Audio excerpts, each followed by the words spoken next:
ॐ सहना भवतु सहनौ भुनक्तु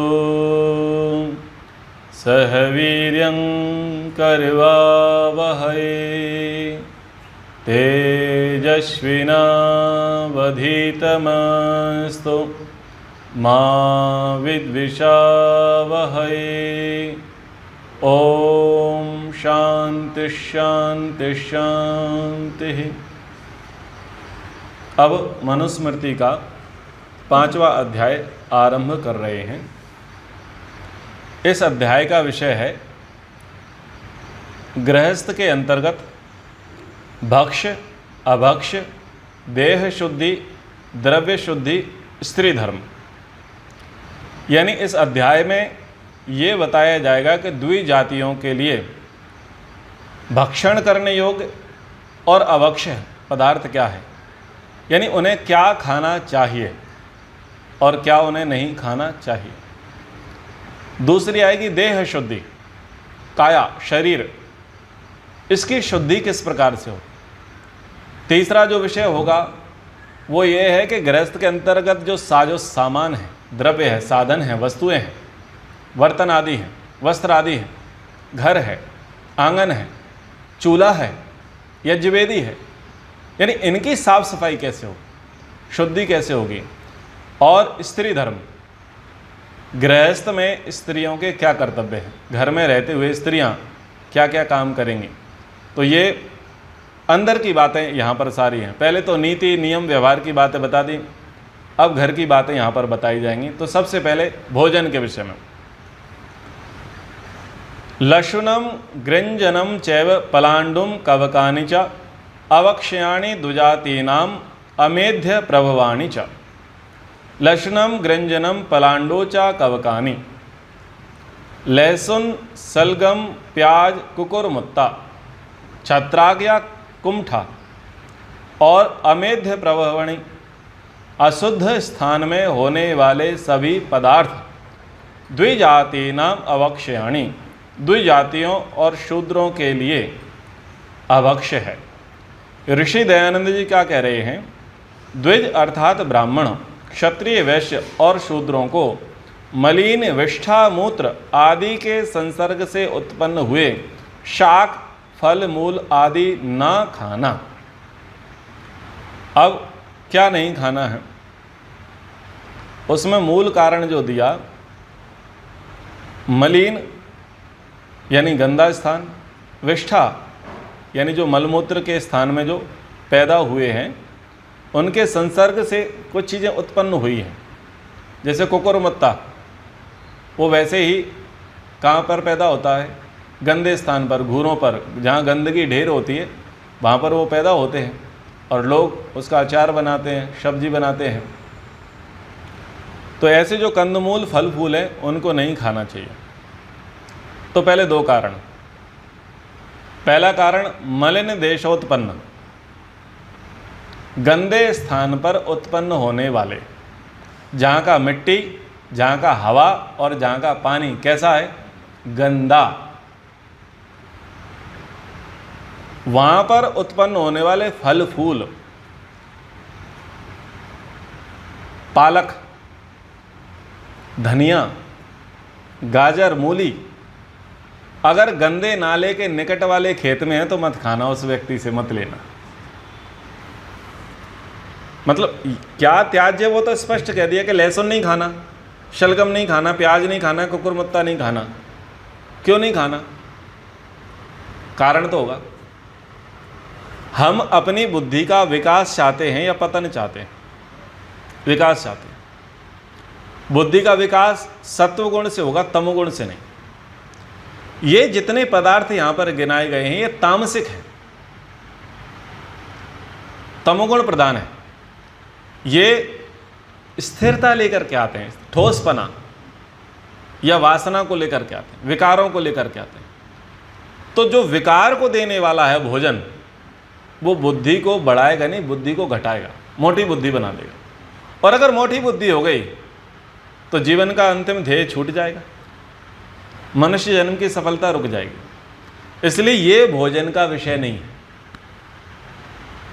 ये भोजन का विषय नहीं कि लहसुन खाए जाएं, प्याज खाए जाएं, कुकुरमुत्ता, कवक, शैवाल, ये शलजम, प्याज, ये सब खाए जाएं। और न केवल इतना, जो कुछ भी शाक, फल, फूल मलिन देशोत्पन्न है, यानी फिर से दोहराता हूँ, गंदी हवा, गंदा पानी और गंदी मिट्टी, वहाँ से जो उत्पन्न है वो रोग देगा और तमोगुण को बढ़ाएगा, इसलिए उसे ना खाएं। इतनी सी बात यहाँ पर कहना चाह रहे हैं।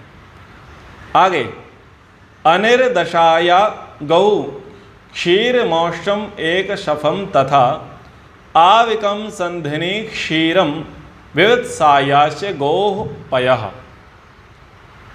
अनिर्दशाया गो क्षीरम, तो दूध की बात हो रही है, सब्जियों की, फलों की, फूलों की बात हो गई, अब दूध की बात हो रही है। ब्याई हुई गौ का पहले 10 दिन का दूध नहीं पीना चाहिए। तो जो गांव के लोग होते हैं वो 1 सप्ताह तक, 10 दिन तक, जब तक उसकी स्मेल नहीं जाती, देखते हैं टेस्ट करके फट रहा है या नहीं फट रहा है, तो वो पूरा टेस्ट करके देखते हैं, उसकी सुगंध से पता चल जाता है, तो उसका दूध नहीं लेते। जो समझदार लोग हैं, जो नहीं जानते उनका कुछ नहीं कहा जा सकता। औषधम, ऊंटनी का दूध, तथा एक शफम, एक खुरवाली घोड़ी आदि का दूध, एक खुरवाली है, अन्य खुर उसके खराब हो गए हैं। आविकम, भेड़ का दूध, संधिनी क्षीरम, सांड के संसर्ग को चाहने वाली गऊ का दूध, यानी अब गाय ने दूध तो दे दिया और अभी दूध दे रही है, लेकिन अब उसकी इच्छा क्या है, गर्भाधान की इच्छा है, तो अब उसके अंदर वासना है, और वासना की इच्छा जब हो रही है उस समय उसका दूध लेंगे तो दूध पीने वाले के प्रति वो अच्छे संस्कार नहीं जाएंगे, अच्छा उसका प्रभाव नहीं पड़ेगा। अब देखो ऋषियों का साइंस, ऋषि ये कहते हैं भोजन के विषय में कि भोजन शुद्ध हो और भाव शुद्ध हो और बनाने वाले का शरीर शुद्ध हो, 3 की शुद्धि मानी गई है। जो भोजन बना रहे हैं वो शुद्ध हो, भोजन बनाने वाला शुद्ध हो, यानी नहाया हुआ हो, कपड़े उसके साफ सुथरे हों, स्वच्छ हों, और तीसरा उसका भाव शुद्ध हो। अगर भाव ठीक नहीं है या वो इंटरनल प्रॉब्लम से ग्रसित है, आंतरिक पीड़ाएं उसको अंदर हो रही हैं, शारीरिक क्लेश उसे हो रहे हैं, तो फिर वो भोजन वाला कार्य ना करें, क्योंकि वहाँ भी क्या माना है कि उसका भी संक्रमण होगा, और केवल उसका संक्रमण नहीं, गाय का भी संक्रमण प्रभावी होगा। यानी गाय के लिए भी कह दिया कि यदि वो सांड के साथ संसर्ग की इच्छा रखती है, गर्भाधान की इच्छा रखती है, और ऐसे में गौ का दूध लेते हैं, तो वो ठीक नहीं, वो पीने योग्य नहीं है। तो यहाँ तक ऋषियों का चिंतन गया। और जिसका बछड़ा या बछिया मर गई हो, उस गाय का दूध ना पिए। गाय ने बच्चा को जना, बछड़ा था या बछिया थी, और कालांतर में जाकर के वो मर गया। तो जितनी स्त्री के अंदर करुणा, प्रेम, वात्सल्य, ममता होती है, वैसा ही करुणा, प्रेम, वात्सल्य किसके अंदर होता है, गाय के अंदर होता है। वो दूध तो दे रही है लेकिन दुखी है। वो दूध किसका मुख देख करके देती है, अपने वत्स, अपने बछड़े का मुख देख करके देती है, और उसी को प्रधानता को ध्यान में रखते हुए वो दूध निकालती है। जब उसे लगता है कि मेरा बछड़ा नहीं, मेरी बछिया नहीं है, यानी जिसको मैंने उत्पन्न किया वो नहीं है, वो फिर ऐसे में उससे दूध दुहा जाएगा, तो वो भी संक्रमण करेगा, वो भी स्वास्थ्य के लिए हितकारी नहीं है। इतना चिंतन ऋषियों के लिए का जाता है। आरण्यानाम च सर्वेषां मृगाणाम माहेश्यम विना स्त्री क्षीरम चैव वर्जयानि सर्वशक्तानि चैव हि। माहेशम विना, भैंस के दूध को छोड़कर, सर्वेषाम आरण्याम मृगाणाम, सब जंगली पशुओं का दूध, और स्त्री क्षीरम, बालकों के लिए छोड़कर स्त्री का दूध, चा एव, तथा सर्वशक्तानि, सब प्रकार के खट्टे पदार्थ, कांजी आदि भी वर्ज यानी वर्जित है। तो ग्राम्य पशु में क्या आता है? भैंस भी आती है, और भैंस वन्य पशु में भी आता है। तो सर्वश्रेष्ठ तो गाय का ही दूध कहा है, पर वहाँ पर कहा कि ठीक है भैंस का भी दूध आप ले सकते हैं, प्रयोग कर सकते हैं, पर भैंस का दूध छोड़ करके सब जंगली पशु, भैंस का पालन ज़्यादा देखा नहीं जाता। क्यों नहीं देखा जाता? भैंस को जंगली पशु माना है, ग्राम्य पशु नहीं माना। भैंस की कहाँ चर्चा होती है? कहीं पर चर्चा आती है? भैंस की कहीं चर्चा देखने को नहीं मिलती, क्योंकि वो ग्राम्य पशु में कम माना गया है, गांव का पशु पालतू जानवरों में कम माना गया है। वो थोड़ा मोटा है, हैवी है, तामसिक है, क्रूर है, मंद है, इसलिए उसको थोड़ा साइड किया हुआ, उसका ज़्यादा पालन की चर्चाएं आती नहीं हैं। तो यहाँ पर उसके लिए क्या कह दिया कि वो अरण्य, थोड़ा जंगली पशु जैसा है। तो फिर भी भैंस को छोड़ करके सब प्रकार के जो जंगली पशु हैं उनके दूध का प्रयोग नहीं करना। बालकों को छोड़ करके, अब स्त्री है, गर्भवती हुई, बस बच्चे को उसने जन्म दिया, अब उसका दूध जो है वो किसके लिए गुणकारी है? केवल जो उसकी संतान है, तो उसकी संतान के लिए वो गुणकारी है, उसके अतिरिक्त वो किसी के लिए योग्य नहीं है, वो संक्रमणकारी होगा। फिर सब प्रकार के खट्टे पदार्थ, वो खट्टे पदार्थों को छोड़ देना चाहिए। आगे अब ये चर्चा हुई अभक्ष, यानी क्या नहीं खाना। अब क्या खाना चाहिए, क्या पीना चाहिए, उसके विषय में कह रहे हैं दधि भक्ष्यम च सुक्तेषु सर्वम च दधि संभवम यानी चैवाभि शूयन्ते पुष्प मूल फलई शुभई। अब देखो पहले कहा कि सब प्रकार के खट्टे पदार्थ कांजी आदि भी वर्जित हैं। तो ये कौन से पदार्थ हैं? जंगल के, जंगल के जो खट्टे पदार्थ हैं, कांजी यानी करौंदे होते हैं शायद मेरे विचार से, या कुछ और बोला जाता हो। तो जो जंगली फल हैं जो खट्टे हैं वो छोड़ देने चाहिए। लेकिन कौन सा खट्टा खाना है? कौन सा खट्टा खाना है? तो कह रहे हैं शुक्तेषु, खट्टे पदार्थों में दधि च सर्वम दधि संभवम भक्ष्यम, दही और दही से बनने वाले सभी छाछ, मक्खन आदि पदार्थ खाने योग्य। यानी दूध, मिल्क प्रोडक्ट, काऊ प्रोडक्ट जो है वो सब कैसा है? भक्षणीय है, भोजन करने योग्य। दूध, दही, घी, छाछ, मक्खन, श्रीखंड, दूध से बने हुए जो उत्पाद हैं वो खाने योग्य हैं। और यानी जितने खटाई युक्त पदार्थ हैं शुभई, हितकारी या गुणकारक हैं, जैसे अचार, इमली, अचार हैं, इमली हैं, चटनियाँ हैं, जो गुणकारी हैं, हितकारी हैं, वो खट्टे पदार्थ जो भोजन के लिए आवश्यक हैं, किसी किसी के साथ मेल जोल होता है ना, तो उस प्रकार के खाने योग्य हैं। पुष्प मूल फलई अभिशूयन्ते, फूल मूल फलों से तैयार किए जाते हैं वे भी खाने योग्य हैं। जो फूल से तैयार हो रहे हैं, मूल से तैयार हो रहे हैं और फलों से। कुछ की उत्पत्ति क्या है? फूल से है, कुछ की मूल से है। मूल में क्या है? मूली है, गाजर है, मूली जो मूल में यानी जो धरती में गड़े हैं, आलू है और आपका मूंगफली है, ये सब मूल में है। तो धरती के नीचे उत्पन्न होने वाले, फल के बाद उत्पन्न, फूल के बाद उत्पन्न होने वाले और डायरेक्ट फल लगने वाले जितने पदार्थ हैं वो सब खाने के योग्य हैं। यद किंचित स्नेह संयुक्तम भोज्यम भोज्यम अगर हितम तत्पर्युषितम अपि आद्यम हविशेषम च यद भवेत् तथा अगर हितम दोष रहित या अनंदित अर्थात निंदित मांस आदि भोजन से रहित और यत किंचित भोज्यम स्नेह संयुक्तम, जो कोई खाने की वस्तु चिकनाई अर्थात घृत आदि से मिलकर बनाई गई हो, तत्पर्युषितम अपि, वह वासी भी खा लेनी चाहिए। तथा यत हवि शेषम भवेत, जो यज्ञ की हवि से बची खाद्य वस्तु हो वह भी खा लेनी चाहिए। यानी कहाँ तक खा सकते हैं? दोष रहित, किसी प्रकार का दोष नहीं है।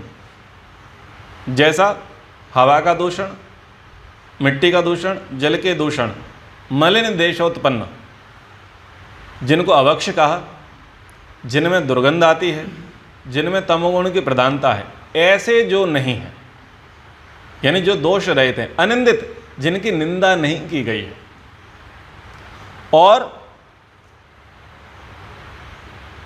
जो मांस आदि है, जो हिंसा से उत्पन्न है, उन सबको छोड़ करके, उनसे जो रहित हो, कैसा हो? यत किंच भोज्य स्नेह संयुक्तम, जो कोई खाने की वस्तु हो वो कैसी हो? चिकनी हो, स्निग्ध हो और घी से मिली हो, उससे बनाई गई हो, तो उसे बासी भी खा लें।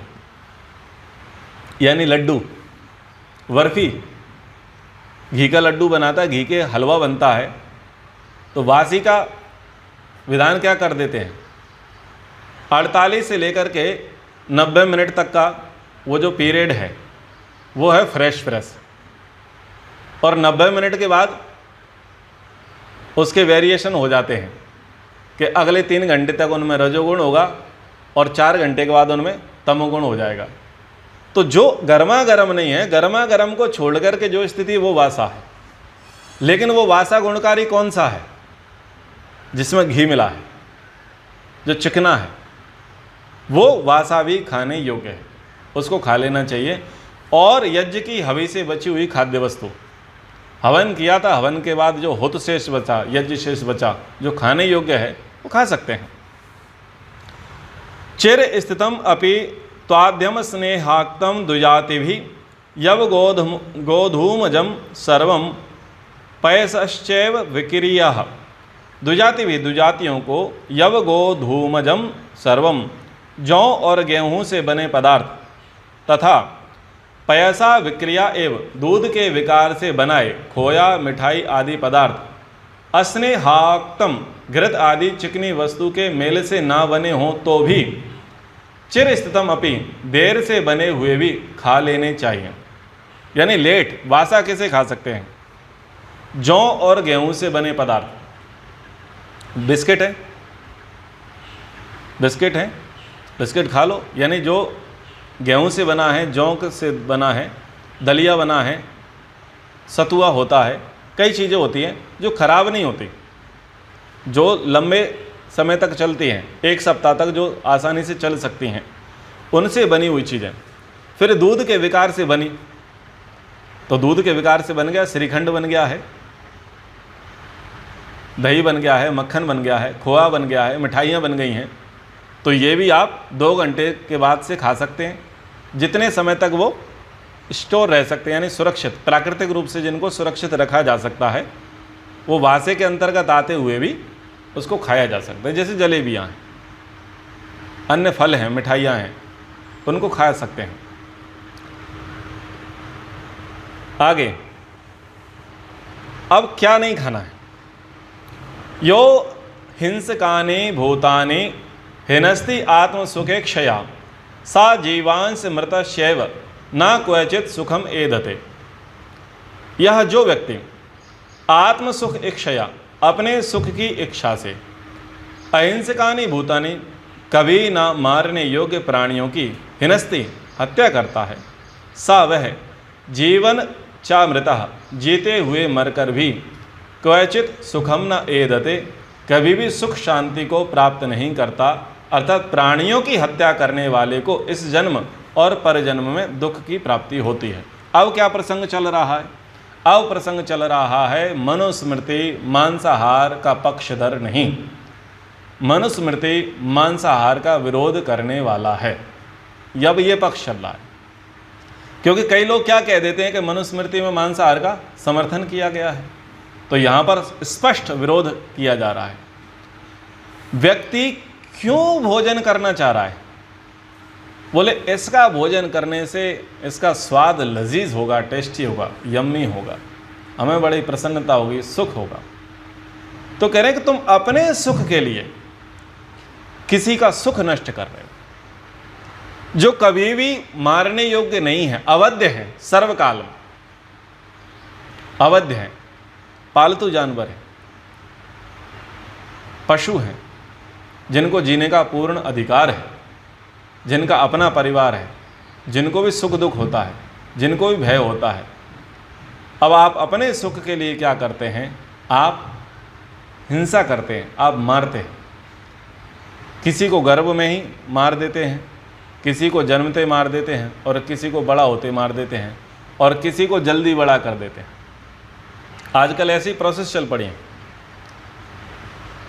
मुर्गियों को बड़ा कर दिया जाता है, उनका वजन बढ़ा दिया जाता है। बकरों को बड़ा कर दिया जाता है, उनका वजन बढ़ा दिया जाता है।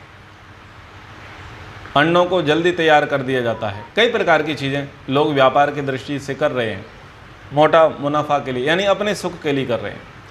तो जो अपने सुख के लिए मांस, मछली, मदिरा, अंडा, इन सब का प्रयोग कर रहे हैं, खा रहे हैं, पी रहे हैं, उन सब के लिए कह रहे हैं कि वे जीते हुए भी और मर कर के भी ना तो जीते जी सुख को प्राप्त कर सकते, ना मरकर सुख प्राप्त कर सकते। लेकिन उनकी बुद्धि में क्या है कि हम यदि इनको खा लेंगे तो हमें सुख मिल जाएगा। जो भी मांसाहार करता है, पशु की हिंसा करता है, वो जीवन में कभी भी सुखी नहीं रह सकता। वो सुखी नहीं रह सकता। आप भोजन किस लिए कर रहे हैं? सुख के लिए। शरीर ओजवान, वीरवान बने, शरीर में सत्वगुण का उभार हो, इसलिए भोजन कर रहे हैं। लेकिन आपका जो भोजन है वो शरीर में तमोगुण बढ़ाने वाला है, प्रमाद, आलस्य बढ़ाने वाला है, एग्रेशन, क्रोध और वासना को बढ़ाने वाला, काम विकार को बढ़ाने वाला है। ऐसा भोजन आपके लिए कतई योग्य नहीं है, वो नहीं खाना चाहिए। यो बंधन वध क्लेशान प्राणिनाम न चिकीर्षति सा सर्वस हित प्रेप्सु सुखम अत्यंतम अश्नुते।